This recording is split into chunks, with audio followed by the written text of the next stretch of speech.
Hey Pepper Joe, what brings you to the Yucatan? The Yucatan of Mexico, or Mexico.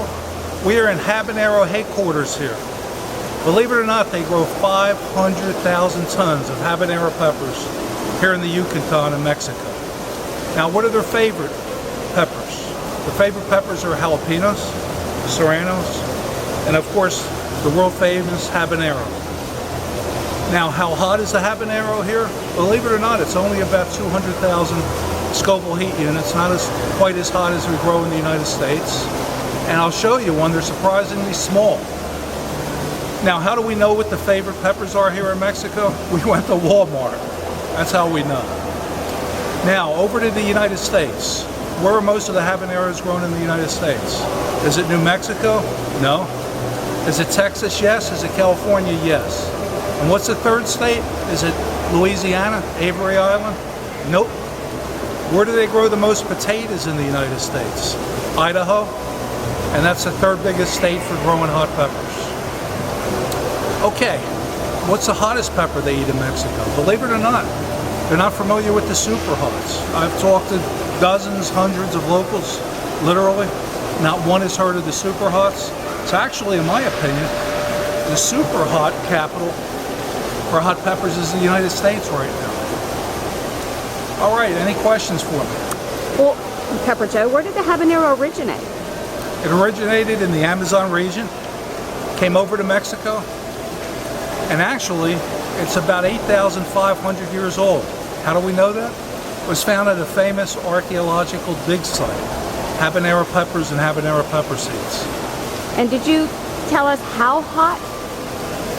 Yeah, I mentioned 200,000 Scoville heat units, and the habanero pepper was actually the hottest pepper in the world just back in 2000. Of course, there's been 4 or 5 world champs since then that are much, much hotter, up to 7 times hotter than the habanero.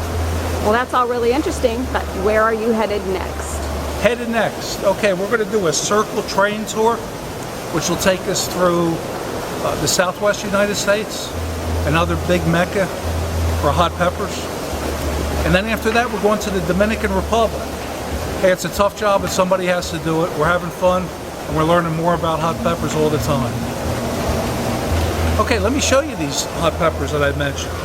Here's a local habanero, and there's a penny, and there's a little peso. Wow, those are little. Yeah, actually they're tiny. And in the United States, they're much bigger. But I have to tell you, when I went to Jamaica 30 some years ago, and I bought our Jamaican habanero pepper. I bought it from a little lady. She wanted 25 cents for 5 little peppers. I gave her $1. You would have thought I gave her gold, but the pepper was this big and it was red. And it was very bumpy and ugly and gnarled looking. So we have engineered that pepper genetically, not genetically modified, genetically reproducing, meaning I saved the best looking, biggest pod year after year after year. They're now the size of a golf ball, about that big. They have a smooth pod and very tasty, delicious pepper. It's our own proprietary pepper called Pepper Joe's Jamaican Pepper. But that's a little bit about the wonderful world of habaneros. And I do have one other thing. What does Pepper Joe like just about as much as habanero peppers and hot peppers and super hots? Stay right there, Penny. Tequila! Ole! Ole. Great combination, tequila and habanero.